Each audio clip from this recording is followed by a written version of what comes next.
Vince Carter. That's the champion, Udonis Haslem. I'm Chris Miles. And guys, we got the extra session, and it was all Denver in a game that was so tight throughout, which we had 13 lead changes, 12 ties. How did Denver dominate the extra session? I think it was Denver's experience. I think in the fourth quarter, they had been there before. They had experienced that pain, those sleepless nights. They have been in a situation where the only option is to win.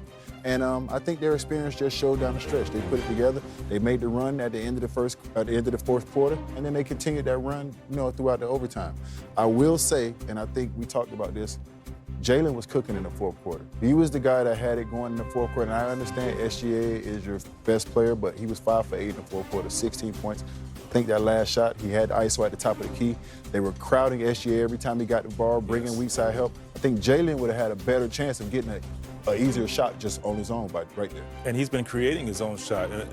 On the other side, I think Aaron Gordon, you mentioned him earlier,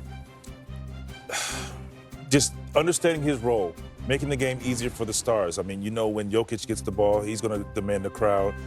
Likewise with Jamal Murray. But those guys are willing passers. They're superstars I'm talking about, willing passers, and he's been shooting lights out. And they put the ball in his hands, and he was ready to shoot. Zero hesitation. Like you said, they've been there before. You said it earlier. Not their best player, but their most important player. In their wins, he averages 21 points per game. In their losses, 12 points per game. 22 tonight, including 4 for 6 from long range. I am speaking from experience. I have seen it in the finals. I have seen him guard Jimmy Butler. I have seen him go down on the other end and make timely shots. Listen, the scout report of Aaron Gordon not being able to shoot or whatever it was when he first came in the league, that is gone. How does he keep getting open? How does he keep getting open? It needs to be orange alert when the ball hits his hands on the perimeter.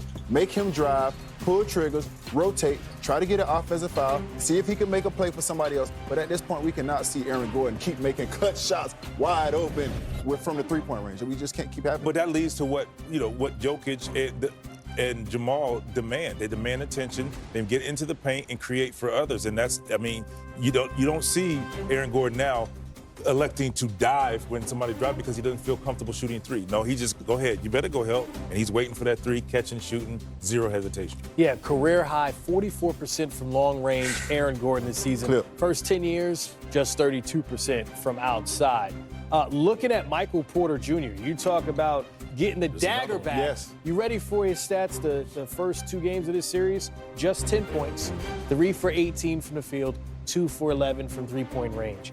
This one, 5 for 6 from long range, 21 points.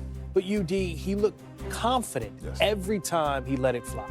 Even in the games where he didn't shoot the ball well, he got to the glass, he rebounded, he defended to the best of his ability. He's one of those guys who we talk about, he's an ignitable guy. You don't worry about how many he misses because you know once he gets it going, he can run off 4, 5, 6, 7 for your team. It only makes it easier, like Vince said, for Jamal and for Joker down there when those guys get it going. To get him going, though, in the first quarter, it was intentional by David Adelman and running sets for Michael Porter Jr., starting off 5 for 5. It felt like, okay, for us to win, Denver Nuggets were like, we got to get him going. Also with your teammates. Your teammates understand how important he is, so they come off plays and they run flare screens for him. He was catching and firing. So they empowered him. You could tell the way he came out shooting that they said, no. You're not hesitating. You shoot the ball because even if he's not making shots, you have to guard him behind that line with the fear of he will make a few and open the floor up. Yeah. There's no one you fear more than the 2 MVP candidates in this. Yeah. And clearly both teams had a game plan that they executed well. Nikola Jokic, 0 for 10 from outside, 8 for 25 from the field. But Shai Gilgeous-Alexander, this is a guy that has 72 consecutive regular season games with 20 or more. He had 18 points, 7 for 22 from the field.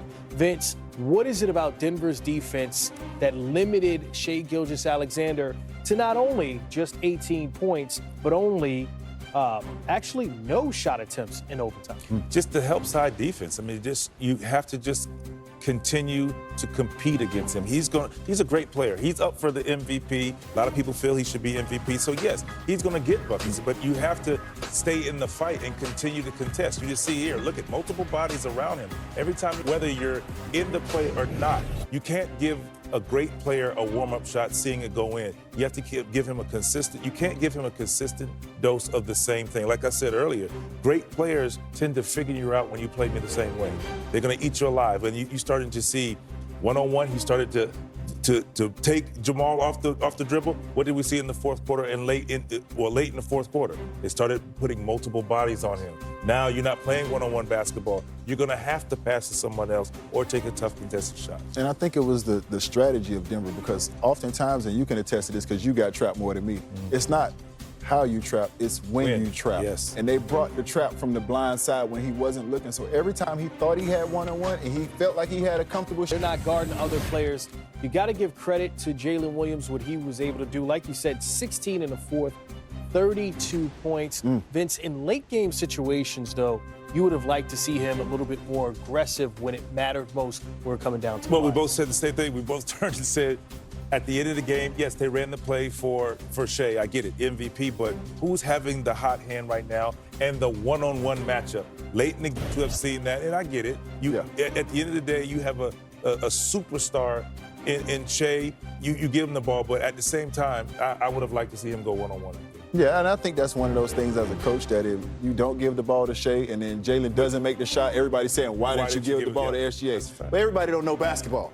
Everybody don't know basketball. You go with the hot hand right there, and I understand you have, like you said, and he's your second best player. He's not a duck. He's not a scrub. He can cook, so let him cook. All right, well, the Oklahoma City Thunder, they cooked on the glass. They cooked all game, but in the end, they got cooked in OT by the Denver Nuggets, 113-104, your final score. Here's Thunder head coach Mark Denver's Dagenham. defense down the stretch into the fourth quarter to kind of stall the offense into more isolation. Yeah, I mean, at that point in the game, it becomes more of a possession game, so it just naturally slows down, and you got to execute. I thought we did some good things on some possessions. They obviously made a couple more plays, but things we can take a look at as we go into Game 4.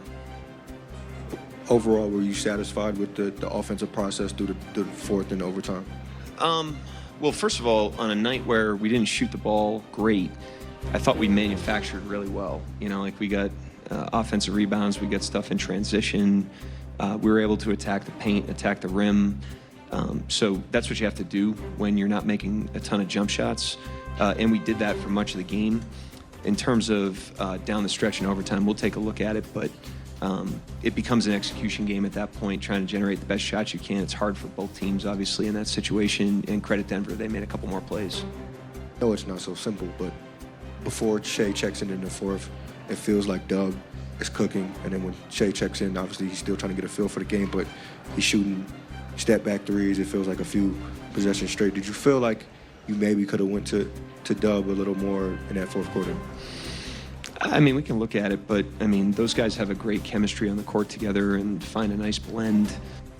Hello, xin chào tất cả mọi người. Hôm nay mình sẽ hướng dẫn mọi người gấp một chú gà nha.